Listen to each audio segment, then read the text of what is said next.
अभिषेक ने सर्जरी कराई और वो वापस अपने काम के लेवल का 1.5 महीने में हो गया। बहुत ज़्यादा मैं नर्वस था कि ये बहुत ही साइकोलॉजिकल मेरे पे था कि ये सर्जरी होगी, बहुत ही मेजर सर्जरी होगी, इसके बाद मैं पहले जैसा नॉर्मल हो पाऊंगा कि नहीं हो पाऊंगा, बहुत पेन होगा या सब होगा। लेकिन तो तुम्हारा कुछ स्पोर्ट्स वगैरह खेलने का कोई जी मैं बहुत जल्दी वापस क्रिकेट खेलना चाहता हूँ। ये तो मैं काफ़ी कॉन्फिडेंट फील कर रहा हूँ आफ्टर 6 मंथ्स सर्जरी के। नमस्कार, मैं हूँ डॉक्टर अश्विनी गौरव और आज हम लोग अपने एक पेशेंट के बारे में बात करेंगे। अब इसका पेशेंट का नाम है अभिषेक। अभिषेक 24 साल का है। ये पश्चिमी चंपारण में नरकटियागंज एरिया का रहने वाला है, जो कि बेतिया से करीब 30-40 किलोमीटर दूर पड़ता है।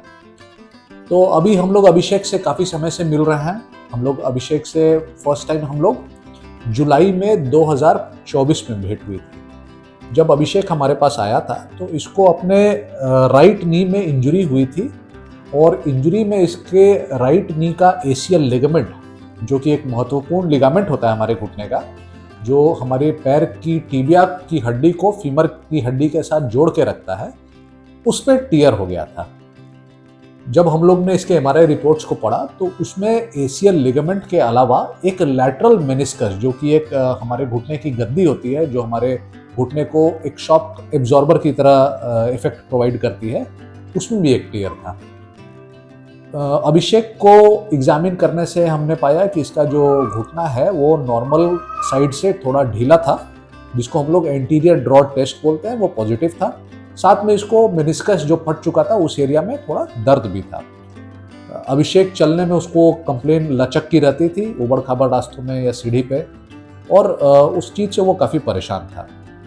जब हमारी भेंट हुई अभिषेक से तो इसका करीब इसको इंजरी का 40-50 डेज हो चुका था।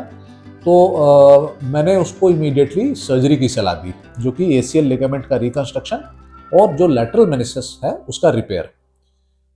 हम लोगों ने मिलने के 4 दिन के बाद सर्जरी प्लान करके इस सर्जरी को एग्जीक्यूट किया। इस पूरे सर्जरी को आर्थ्रोस्कोपिक विधि, जो कि दूरबीन विधि होती है, उस टेक्निक से किया गया और इसके पेरोनियस लॉन्गस के टेंडन को हमने एसियल लिगामेंट बनाकर प्लेस किया और उसे फीमर साइड में एक एंडो बटन और टिबिया साइड में एक इंटरफेरेंस स्क्रू के साथ फिक्स किया। जो ये लिगामेंट की जो चौड़ाई थी प्रोबेबली इसकी 9 मिलीमीटर की थी और इसके लैटरल मेनिस्कस को हम लोगों ने ऑल इनसाइड टेक्निक का जो सुचरिंग टेक्निक होती है उससे उसको सुचर बैक किया। अभिषेक फिर वापस घर चला गया और वो बीच बीच में अंतराल में मुझसे मिलता रहा और इसको फिजियोथेरेपी का प्रोटोकॉल और एक्सरसाइजेस का प्रोटोकॉल भी है, इसने काफ़ी फॉलो किया। आज अभिषेक का ऑलमोस्ट 6 मंथ्स हो चुका है। आज अभिषेक हम लोग से मिलना है, बहुत खुशी हुई। अभिषेक आज बिल्कुल नॉर्मली चल पा रहा है और हम लोग आज अभिषेक से सुनेंगे उसकी क्या कहानी थी, उसको क्या चैलेंजेस फेस करने पड़े, उसे क्या कोई तकलीफ हुई, कोई परेशानी हुई और ओवरऑल उस अपने रिजल्ट से या चलने फिरने से वो कैसा सेटिस्फाइड है, क्या उसकी स्टोरी है। तो हम लोग मिलते हैं अभिषेक से। नमस्कार, मेरा नाम अभिषेक गौतम है। मैं एक सॉफ्टवेयर कंपनी में एक सॉफ्टवेयर इंजीनियर हूँ। बेसिकली हम लोग एक डेटा गवर्नेंस प्रोग्राम पे काम करते हैं और कस्टमर्स को डेटा में ट्रस्ट बिल्ड करते हैं और इस प्रोग्राम के थ्रू।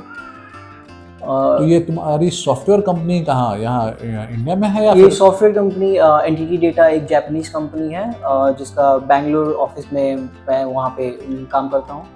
तुमको इंजरी कैसे हुई थी अभिषेक? इंजरी मुझे लास्ट ईयर जून में क्रिकेट खेलते वक्त मैं जब बॉलिंग कर रहा था तो गड्ढे में दौड़ते वक्त मतलब मेरा पैर जो है, दायां जो पैर है गड्ढे में पड़ गया और ट्विस्ट हो गया, उसकी वजह से मुझे इंजरी हुई थी। उस समय बहुत ही मुझे सीवियर पेन हुआ था और मुझे एक पॉपिंग साउंड सुनाई दिया था। अच्छा, ये बड़ा क्लासिकल होता है, जैसे जो एसियल टियर होता है उसमें एक पॉपिंग साउंड गाना बड़ा उसके लिए एक इम्पोर्टेंट फीचर होता है, जो अक्सर ही पेशेंट बताता है कि एक मुझे आवाज़ सुनाई दी थी। वो जो आवाज़ होता है वही एसियल टूटने का आवाज़ होता है वो। जी। तो फिर उसके बाद मैं वहाँ से वापस घर आया तो धीरे धीरे थोड़ी बहुत स्वेलिंग हुई और मैं नेक्स्ट डे गया एक्सरे कराया। तो एक्सरे में कुछ वैसा कुछ आया नहीं, लगा कि सब बोले कि सब नॉर्मल है, कुछ दिन आराम कर लो, कैल्शियम खा लो, सब ठीक हो जाएगा। बट जब मुझे कुछ समय के बाद पेन तो चला गया, लेकिन मुझे इंस्टेबिलिटी थी, घुटना जो है कभी भी बाईं तरफ मुड़ जाता था, सीढ़ी चढ़ते वक्त या दौड़ने की कोशिश करते वक्त कभी कभी जो है इंस्टेबिलिटी होता था। तो मैं फर्दर ट्रीटमेंट के लिए एक और डॉक्टर के पास गया तो उन्होंने मुझे एमआरआई सजेस्ट किया कि आप एमआरआई के लिए जाओ। एमआरआई से रिवील हुआ कि मेरा जो है एसीएल जो है टियर हो चुका है और साथ साथ मेनिस्कस में भी स्मॉल इंट्राहॉरिजॉन्टल टियर है उसमें। तो फिर मैं मतलब काफ़ी रिसर्च के बाद मैं आपसे मिला। ऑनलाइन तुमने एसीएल मैंने लिगामेंट के बारे में online पढ़ा होगा कि बहुत क्या होता है सारी लिगामेंट और एसीएल लिगामेंट्स के बाद इंजरी से रिलेटेड मैंने बहुत सारी स्टोरीज पढ़ी, वीडियोस देखे, मैंने डॉक्टर्स मतलब बस ढूंढना शुरू किए। तो फिर मैं ऑनलाइन ही ऑर्थो पटना पे आपको देखा, आपका बारे में रिव्यू पढ़ा। तो फिर मैंने आपसे बात की और आपसे मिल के मुझे काफ़ी मतलब सेटिस्फेक्शन हुआ, इसलिए मैं आपके पास आया मिलने और फिर हमने अपनी सर्जरी करी। तो अभी सर्जरी जब हुई तो थोड़ा तो एंजाइटी होगा कि सर्जरी में दर्द होगा काफी ज्यादा, आर्थ्रोस्कोपिक मतलब जैसे आर्थ्रोस्कोपी तो पहले किसी को एक्सपीरियंस तो होगा नहीं तुमको नहीं। पहले का, तो एक सर्जरी के सोच कर दिमाग में एक तो बनता होगा ना, बड़ा तकलीफदेह प्रोसीजर होगा, बड़ा चीरा पड़ेगा, टाँके पड़ेंगे, बहुत तकलीफ होगी। तो तुम्हारा एक्चुअल जो सोचा हुआ एक्सपीरियंस था और जो पेन का जो लेवल था, दोनों में कुछ अंतर था कि क्या था? जी, एक्चुअल सोचे हुए में बहुत ज़्यादा मैं नर्वस था कि ये बहुत ही साइकोलॉजिकल मेरे पे था कि ये सर्जरी होगी, बहुत ही मेजर सर्जरी होगी, इसके बाद मैं पहले जैसा नॉर्मल हो पाऊंगा कि नहीं हो पाऊंगा, बहुत पेन होगा या सब होगा। लेकिन सर्जरी जो है बहुत ही स्मूथ रहा, बहुत ही आपके मतलब एक्सपीरियंस से और आपके एक्सपर्टीज से मुझे काफ़ी मतलब सेटिस्फेक्शन भी हुआ और सर्जरी के बाद भी मुझे कोई वैसा पेन वैसा कुछ नहीं हुआ। और आपकी गाइडेंस की वजह से मैंने फिजियोथेरेपी कंटिन्यू रखा और मुझे काफ़ी आराम मिला और काफ़ी अच्छी रिकवरी मेरी हुई है। चलना कब शुरू किए वॉकर के सहारे? मैं सर्जरी के जस्ट 2 दिन के नेक्स्ट डे मतलब मैंने चलना शुरू किया सेकंड डे पे और उसके बाद मैं वॉकर की जरूरत पड़ती वॉकर होगी, की हाँ। जरूरत थी। मैं पार्शियल वेट बियरिंग धीरे तो धीरे बहुत करके उस समय जैसे जब स्टिचेस पड़े हुए होंगे, सर्जरी के 2 ही दिन हुआ है, तो उसमें पेन का लेवल क्या रहता था? उस समय फर्स्ट वीक थोड़ा एकदम माइनर पेन था, माइनर पेन था, लेकिन एक्सपेक्टेड पेन जैसा नहीं, जितना मैं एक्सपेक्ट किया था उतना पेन नहीं था। दर्द की दवाई क्या सुई लेनी पड़ती थी हर बार? नहीं, कुछ नहीं, कोई सुई कोई ऐसा कुछ नहीं लेना पड़ा था और बर्दाश्त के लायक दर्द बहुत ही माइनर था। सर्जरी के 1-2 दिन तक थोड़ा दर्द रहता है, थोड़ा ज्यादा था, बट उसके बाद बहुत ही माइनर पेन था और 1-2 वीक के अंदर ही वो पेन गायब था। उसके बाद मैं फिजियोथेरेपी कंटिन्यू कर रहा था, उससे मुझे जो है स्ट्रेंथ गेन कर रहा था और मैं अपने नी मूवमेंट पे फोकस कर रहा था।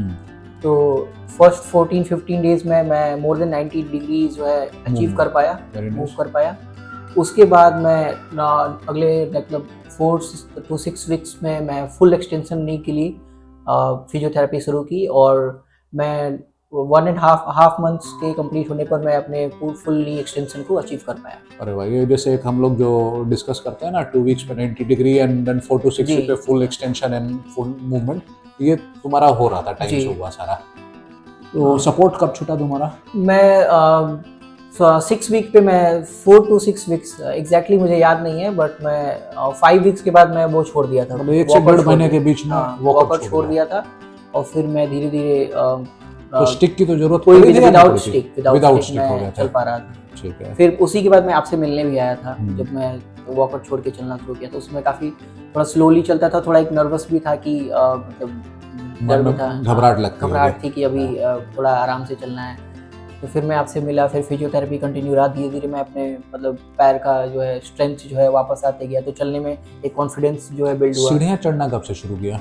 सीढ़ियाँ चढ़ना मैं लगभग 2 मंथ्स के बाद, मैं जैसे उससे पहले तो मैं एक पैर करके चढ़ता था, 2.5 मंथ के बाद लगभग मैं नॉर्मल सीढ़ियाँ चढ़ना शुरू कर दिया था। हाँ, फिर जब मैं 3 मंथ्स के बाद आपसे मिलने आया था, तब तक मैं नॉर्मल वॉकिंग और सीढ़ी चढ़ने में मुझे कोई परेशानी नहीं थी, एकदम जो है रेगुलर एक आदमी की तरह मैं चल पा रहा था। तो जैसे हम लोग जो रिहैबिलिटेशन प्रोग्राम के बारे में कई बार डिस्कस करते हैं, तो अभिषेक के साथ उसका एसीएल के साथ हम लोगों ने लैटरल मेनिस्कस का भी टियर का रिपेयर किया था। तो जब हम लोग मेनिस्कस का रिपेयर करते हैं तो हम लोग को मेनिस्कस को प्रोटेक्ट करना पड़ता है कि उसका हीलिंग हो जाए। और अगर इनिशियल टाइम में अगर जो जिनकी सर्जरी हुई अगर वो अपने मेनिस्कस को रिपेयर मेनिस्कस को प्रोटेक्ट करते हैं, तो एक बार जब वो हील कर जाता है तो फिर वो हमेशा के लिए एक नेचुरल मेनिस्कस इस तरह से काम करता है। प्लस उसके कारण ना घुटने में अर्थराइटिस का जो रिस्क होता है वो बहुत कम हो जाता है। जो कि जैसे अगर मेनिस्कस किसी का फट जाए, काफ़ी ज़्यादा डैमेज हो जाए, नहीं रिपेयर के लायक रह गए या कहीं कार्टिलेज लॉस हो जाए, तो उसमें जो अर्थराइटिस का रिस्क होता है, उन लोग बस एक मेनिस्कस रिपेयर करने के कारण उसको काफ़ी कम कर देते हैं। आज भी जब हम लोगों ने अभिषेक का एक्सरेज कराया तो उसका इम्प्लांट्स का पोजीशन काफ़ी अच्छा है, प्लस उसका जो जॉइंट का जो स्पेस होता है वो भी बहुत अच्छे तरीके से मेंटेन है। नी स्टेबल है, मूवमेंट फुल आ चुका है इसको, और इसको कभी मसल में वेस्टिंग हुआ ही नहीं था। ये चूंकि सर्जरी इसने भी टाइम से कराई और ये चलता फिरता रहा, ये एक्सरसाइज करता रहा, तो इसको मसल वेस्टिंग की शिकायत नहीं रही, जिसके कारण अभी अभिषेक हमको लगता है कॉन्फिडेंटली चल पा रहा जी है। बिल्कुल। अभी तुमको क्या लगता है कि तुमने दौड़ना शुरू किया अभी?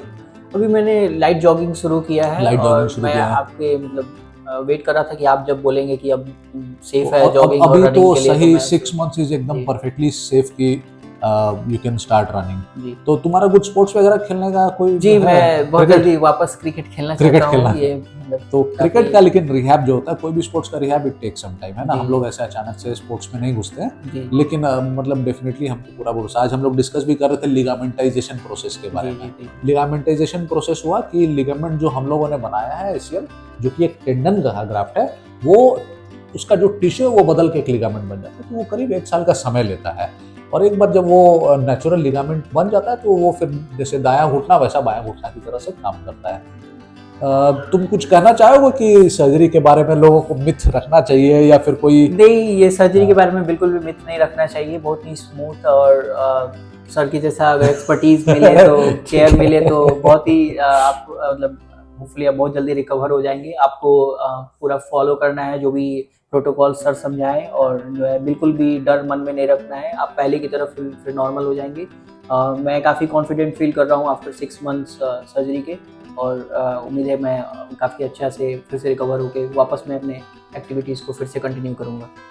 दूसरा एक एसीएल सर्जरी या स्पोर्ट्स सर्जरी करने का एक और फायदा होता है कि जो पेशेंट्स रहते हैं उन लोग बहुत यंग रहते हैं, स्मार्ट रहते हैं और तारीफ भी करते हैं, तो एक डबल फायदा होता है स्पोर्ट्स सर्जरी का। नहीं, ये तो जेन्युइन जो भी फीडबैक है नहीं मैं नहीं, दे हमको रहा हम हूँ। मेरे जितने भी जो एसीएल सर्जरी के जो भी पेशेंट हैं, सब जैसे सेम एज ग्रुप, सब जी, जी। लोग स्पोर्ट्स पर्सन, तो हमको भी खुद काफ़ी खुशी होती है वापस मिलने में। जी। तो आई होप कि आप लोग भी इस सर्जरी के बारे में जानिए कि ये सर्जरी जो है आपको बेहतर बनाने के लिए, इसका रिजल्ट्स काफ़ी अच्छा है, और कोई भी तरीके से ना इस मिसकंसेप्शन में नहीं रखना है कि सर्जरी करने से घुटना खराब हो जाएगा। डेफिनेटली फ़ायदा होगा। अभिषेक ने सर्जरी कराई और वो वापस अपने काम के लेवल का 1.5 महीने में हो गया, रादर देन कि आप उसको महीनों महीनों खींचते रहें और कई महीनों के बाद या कुछ साल के बाद जब बाकी लिगामेंट्स भी ढीले पड़ जाएं तब आप कंसीडर करें कि हम लोग आप एसीएल बनवा लेते हैं, तो वो एटीट्यूड सही नहीं रहता है। जी तो थैंक यू सो मच सुनने के लिए। हम लोग फिर मिलेंगे किसी और दिन, तब तक अभिषेक को भी thank you so much. Thank you. Abhishek भी आया, बहुत खुशी हुई हम लोगों को।